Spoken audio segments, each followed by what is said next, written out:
Lisandro, né? Newton, Anderson, Hever e Rafael Moura. Como ele conseguiu incluir o Lisandro na lista, que não pôde estar na fase. O Kleber foi sair lá na... Foi O Kleber tinha umas dele. Que ele foi sair lá fora, tio? Um abraço ao E esse é o jogo que complicou a partir desse momento, porque ele estava muito bem no jogo. O Kleber tinha um lado Fabrício às vezes, né? Lembra no Vasco? Contra o Vasco aquela vez? Além do Fabrício, que ontem visitou a delegação do Inter, o Yarley, que para mim foi a grande figura da decisão do Mundial. Foi o melhor em campo, sem dúvida alguma. Agora o prêmio ter sido entregue ao Deco, né? O Yarley jogou muito naquele jogo, foi lá visitar a delegação do Internacional. Bem, o goleiro Vitor, goleiro do Atlético Mineiro, respondeu ao ex-presidente do Internacional, Fernando Carvalho, sobre as afirmações de que ele tremia quando via D'Alessandro pela frente. Falar papagaio, até papagaio fala. Deixa ele falar. Estou preocupado com o jogo, na minha preparação. Eu não tenho nada a falar, não. Criar polêmica. Acho que precisa de holofote. Faz tempo que está fora dos holofotes. Precisava aparecer um pouquinho. Isso te motiva ou para você é indiferente? Você é experiente, né, Vitor? Isso não te abate, não, né? Cara, tem tanta história boa no futebol, me prender essas besteiras. Então tem que pensar em fazer bom jogo, motivação para um jogo de Libertadores, numa oitava de final, ela tem que ser pelo fato de poder disputar uma competição como essa, não pela besteira que os outros falam, não. Bom, ficou claro que ele ficou indignado, né? Contrariado. Ficou indignado, o Vitor. Eu acho que é verdadeira a afirmação do Carvalho, só que eu acho que ela foi imprevidente, assim, não precisava ter dito isso. Mas ele hoje, que não tem um compromisso de dirigente, isso é problema do Vitório Pífero, do Diego Aguirre, do Alessandro e tal. Só digo o seguinte, agora é verdadeira, o Vitor sempre tremeu com o Alessandro. E infelizmente nós vamos saber a validade ou não disso tudo depois do jogo. E vai tremer de novo. Porque se ele tomar um gol do D'Alessandro de fora da área, aliás, eu acho que o D'Alessandro tem que chutar de fora da área para testar isso aí, entendeu? Aí o ex-presidente vai se sentir o herói consagrado. Agora, se ele defender um pênalti do Alessandro, né? Mas o Inter não deve contar com isso, porque isso é pensamento mágico. Isso é uma torcida, Ribeiro? O quê? O Vitor defendeu um pênalti. Não, eu estou falando de as possibilidades. Ah, não, pareceu, desculpa. Cara, eu acabei de falar que eu acho que o D'Alessandro tem que testar o Vitor. E depois tu disse, agora se o Vitor defender um pênalti do Alessandro... Mas pode acontecer. Não, só pareceu uma torcida, só tô te avisando. Não, é que... Esse é um problema sério, porque é um pensamento mágico achar porque lá atrás, um dia, o D'Alessandro fez um ou outro gol contra o Vitor, ou fez vários gols numa outra época. 6. E 8 gols que ele fez, agora fez 6. É mais ou menos como ficar execrando o Barbosa pelo resto da vida, porque em 50 perdeu para o Uruguai e os uruguaios do outro lado achar que sempre vão repetir o maracanaço. Futebol não tem essa magia toda, não. Daqui um pouco tem uma decisão, a gente falava sobre isso com o Ribeiro, fora do ar, uma decisão por pênaltis. O Vitor tem fama de pegador de pênaltis. Aí se inverte a insegurança. Não dá para ter considerar essas místicas. Mas faz parte do folclore do futebol, né, Zé? Esse é o jogo fora do campo. Esse é o jogo eu jogo na televisão, eu jogo no rádio. O fato é que o D'Alessandro, cada vez que tem um Granal, ele entra, a primeira coisa é que ele olha pro gol do Grêmio para ver se o Vitor tá lá. Aí ele diz, não, Marcelo Groy, vai ser mais difícil. Então, o D'Alessandro tem saudades do Vitor. E o Vitor não tem saudades do D'Alessandro. O que fez o presidente Fernando Carvalho, hoje como radialista, foi ganhar. Segundo o presidente tá certo o Vitor, tá? Ele ganhou um certo holofote aí, né, Fernando Carvalho, né? Sim, tá fora. O presidente Carvalho tá fora dos holofotes. O Grêmio vendeu o Vitor pro Atlético Mineiro por 3 milhões de euros e ainda recebeu o zagueiro Werley. Por que o Grêmio facilitou tanto para vender talvez o melhor goleiro do Brasil naquela oportunidade? Mais do que isso. Mais do que isso. Porque ele falhava em grenais. Porque ele tremia na hora decisiva e o Grêmio facilitou a saída dele. Nós mostramos os gols aqui ontem. Tem outros componentes. O Grêmio precisava de dinheiro desesperadamente e o Galo pagou à vista. E pagou um caminhão pelo goleiro. 3 milhões. E outra, o Atlético tinha levado o preparador de goleiros do Grêmio. O goleiro passava por uma fase depressiva do ponto de vista da autoestima, porque ele não tinha sido convocado para a Copa da África do Sul, e dali em diante, sem o preparador de goleiros, que estava no Atlético, e sem a convocação para a seleção, ele entrou num processo de declínio. E então o Grêmio aproveitou, porque não sabia até onde iria o declínio, e passou nos trocos. Tudo bem, mas ele tomou muito gol em de fora da área. Teve um gol que o D'Alessandro chutou a bola de estaleiro só. Na Beira-Rio. Todo estaleiro só, a bola pica assim. Não, e eu vou te perguntar, lembram da torcida do Grêmio? Não lamentou. Até porque tinha o Groy aqui, e o Groy deu conta do recado em 2012, não lamentou a saída do Vitor. Todas as vezes que ele foi convocado para a seleção, o Groy entrou e fez uma boa... passou sem nenhum tipo de problema pelo gol do Grêmio. Verdade. E aí ele ganhou a confiança da torcida. O Groy já tinha sido campeão gaúcho em 2006, o Grêmio, né? Sim. Já tinha sido campeão gaúcho. Aí em 2012 ele ficou todo aquele semestre que o Vitor saiu ali por julho, agosto e tal. Meio do ano. Fez um baita ano e mesmo assim o Rui Costa embarcou na conversinha do Luxemburgo e contratou o Dida. Não precisava, não é que o Dida tenha ido mal no Grêmio. Só não precisava. Num clube que já vivia um processo de reestruturação financeira, desperdiçou dinheiro tendo o Marcelo Groy. O João Batista está lá com interatividade, né? Vamos lá, sobre o Vitor, né, João? O torcedor acaba entrando na brincadeira, tirando onda também. A Nádia está dizendo, ele e todo o time do Grêmio. Treme para o D'Alessandro, segundo a Nádia. O Leandro, D'Alessandro deve muito a este rapaz. Graças a ele, se tornou ídolo. Contra fatos, não há argumentos. É o que diz o Roger. E também o Alessio diz, pode falar o que quiser, mas ele tremia mesmo. Sobre a questão do Vitor, a venda dele, o Grêmio ainda recebeu 1 milhão de euros do Atlético Mineiro. Ele foi vendido no total por 3 milhões e meio, como informou o Chico Garcia, de euros, mais o zagueiro Wesley. E o Grêmio já disse, vai entrar, se o Atlético não pagar nos próximos dias, vai entrar na FIFA para cobrar esta dívida que é a maior que existe entre o Grêmio e outro clube brasileiro, 1 milhão e meio de euros. Vamos voltar a Belo Horizonte com o Bruno Ravazoli, lá na consideração do Inter. O título do Campeonato Gaúcho, Bruno, ficou esquecido ou o Inter levou a euforia aí para BH? Não, Meneghetti, não tem nada de euforia por aqui. Os jogadores estão concentrados num hotel de luxo aqui em Belo Horizonte. O Inter dá tudo de bom e do melhor para os atletas, mas os dirigentes garantem que não há oba-oba, embora os resultados e as atuações recentes tenham agradado o torcedor colorado. São 15 jogos sem derrota, 11 vitórias e 4 empates. Eu tenho outros 2 destaques interessantes. Por volta das 11 horas da manhã, quando toda a imprensa estava reunida aqui no saguão do hotel, o diretor de futebol Carlos Pellegrini veio e disse o seguinte: terá uma surpresa na escalação. Não falo mais sobre isso. A leitura que eu faço, Meneghetti, são 2. Primeiro, ou ele está querendo que a imprensa noticie para que o Atlético Mineiro pense que o Internacional terá uma grande surpresa e no fim das contas é aquele feijão com arroz, ou daqui a pouco realmente ele está noticiando um fato importante, que o Internacional pode ter uma grande mudança. Eu acredito no Nico Freitas e no Alan Ruschel, como disse anteriormente. O segundo fato interessante, o Internacional está muito satisfeito com o árbitro Vilmar Roldan. O presidente Vitório Pífero pediu a Conmebol para que não fosse um brasileiro. Ontem, no Band Sport Show, o diretor de futebol Carlos Pellegrini disse que um árbitro de fora é mais isento num confronto entre brasileiros. Surpresa anunciada, eu nunca tinha visto. Não, o que não faz um títulozinho gaúcho, né?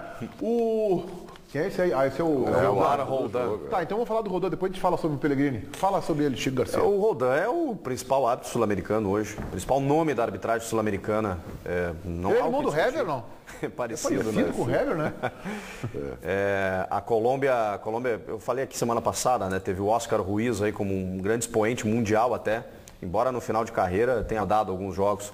Mas o Roldan, ele tem uma conduta, uma postura, já apitou final de Libertadores, é um cara muito experiente, não dá muita conversa para jogador, ele vai lá, administra e tal, mas é rigoroso, muito rigoroso. Então ele conversa até um determinado momento, daqui a pouco ele aplica o cartão se tiver que aplicar. É um baita árbitro de futebol. Pode errar como qualquer um, né? Mas é um baita juiz. Sobre a informação do Bruno que o Pellegrini, o Bruno falou isso no Atualidades hoje, a Ribeiro passou lá pelo saguão, tem novidade, tem surpresa aqui. A minha tese é a seguinte, que não faz um títulozinho gaúcho? O Pellegrini chegou ontem no futebol, né? Chegou agora, 3, 4 meses. Tá. Aí já tá aprendendo, né? Já tá soltando. Mas faz parte do folclore do futebol, mas também acho uma boa. Ele está ganhando densidade. Porque o trabalho dele está começando a aparecer. O Diego está funcionando e ele está presente como dirigente no vestiário. O presidente Pífero não tem sido carente, ao contrário, tem sido ausente. E de vez em quando dá uma entrevista quando a coisa está ficando muito fora do controle daquilo que ele pensa. Foi assim no caso do D'Alessandro e depois foi assim qual é o outro momento que ele... na questão da arbitragem. E só. E Pellegrini tem sido a voz do vestiário do Inter como dirigente. Eu acho que ele está falando. E ele não tem uma história curta, não. Ele já foi do jurídico. Não, mas no futebol chegou agora. Futebol é bem diferente. Futebol chegou agora, assim, ainda mais com o cargo, assim, depois do presidente Pífero é ele. Não, e seduz, né? Seduz, né? O holofote, as holofotes que o presidente... A janela, como diz, né? A janela é natural. O Inter tem 3 outros dirigentes com ele. A gente sempre fala do Pellegrini, ele está se afirmando. Tem o da Justiça do Trabalho, como é que é o nome dele? Um cara mais jovem. Marino? É. A gente não fala dos outros, sempre fala do Pellegrino. Mas uma surpresa anunciada nunca vi. Vamos... Vai ter uma surpresa, hein? Parabéns. Isso é estratégico. Vamos fechar com o Bruno lá, a última informação daí de BH, Bruno Ravazoli. Meneghete, a questão é a seguinte, ó. O Internacional pensa que com árbitro estrangeiro, se tiver uma falta violenta com 1 minuto de jogo, o Vilmar Roldan vai botar o jogador do Galo pra rua. Se fosse um árbitro brasileiro, tipo Weber Roberto Lopes, isso não aconteceria, por isso a preferência por um árbitro de fora. 612 ingressos vendidos até o momento para a torcida do Inter, para a torcida do Galo. Todos esgotados, expectativa de 22 mil torcedores e 1.000 colorados, entre eles Alisson, William, Hernando, Juan e Alan Ruschel.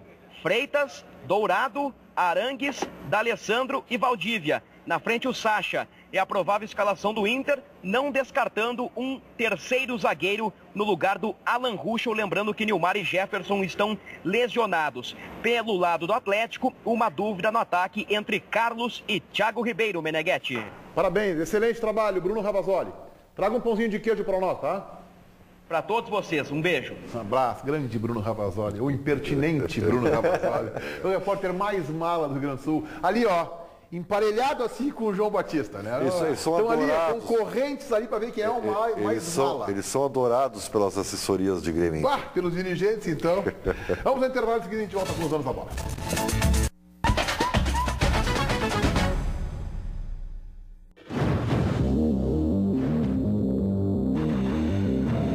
Sujeira e poluição ficam presas no couro cabeludo, podendo causar a caspa. Clear Mel Limpeza Profunda com carvão ativado age como um imã, eliminando profundamente a sujeira presa no couro cabeludo. Profunda, refrescância e zero caspa. Mel Limpeza Profunda, refrescância e zero caspa. Porque não tem nada a esconder.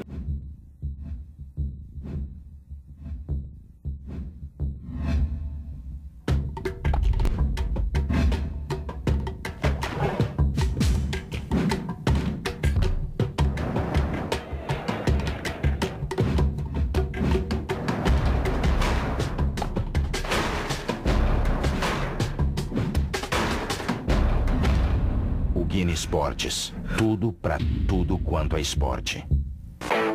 Procurando produtos de qualidade, boas marcas e preço baixo? Então, antes de compra, é melhor comparar. Megatop é o site que ajuda a encontrar milhares de itens com os melhores preços nas lojas mais confiáveis na internet. Compare as melhores ofertas de eletrônicos, moda, informática e muito mais. Acesse megatop.com.br e faça suas buscas. E o melhor, é grátis. Viu só? Até nisso você economiza. Megatop, quem compara ganha. Vamos testar a funcionalidade do binário. Nosso ponto de partida é aqui do viaduto dos Açorianos. Os detalhes, às 6:50 da noite, no Band Cidade.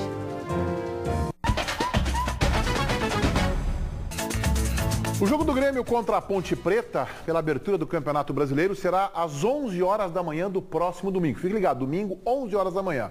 E por causa desta novidade de horário, a rotina foi alterada. Sempre é mais difícil voltar à derrota, mas não tem outro jeito. É vida que segue. Ficou um sentimento de muita frustração, e esse sentimento de frustração é porque nós estávamos, confiantes com a possibilidade desse título. Ao mesmo tempo, nós temos um campeonato importante que está começando logo em seguida, então temos que olhar para frente. O Grêmio se concentra agora na Copa do Brasil e principalmente no Campeonato Brasileiro, que começa no próximo final de semana. A preparação nos próximos dias será diferente e não tem nada a ver com o Grenal. O Grêmio enfrenta a Ponte Preta às 11 horas da manhã de domingo e a rotina da equipe vai ter que ser alterada para que os jogadores não tenham prejuízos com esse horário diferente. E por isso, todos os treinos da semana serão no turno da manhã. O horário das 11 é um horário que eu já participei de alguns jogos na Europa e é um horário que poderá atrair, quem sabe, ao nosso campeonato alguma solicitação para que o nosso campeonato seja difundido em termos de de Ásia, de Oriente, que aquele horário é muito legal, eles passam bem lá. Os jogadores terão que acordar mais cedo para chegar ao CT Luiz Carvalho. O horário de chegada está previsto para as 7:45 e logo depois já vai ter treino. Justo agora que o frio está começando a ganhar força. Paciência, os atletas têm necessidades específicas que precisam ser cumpridas.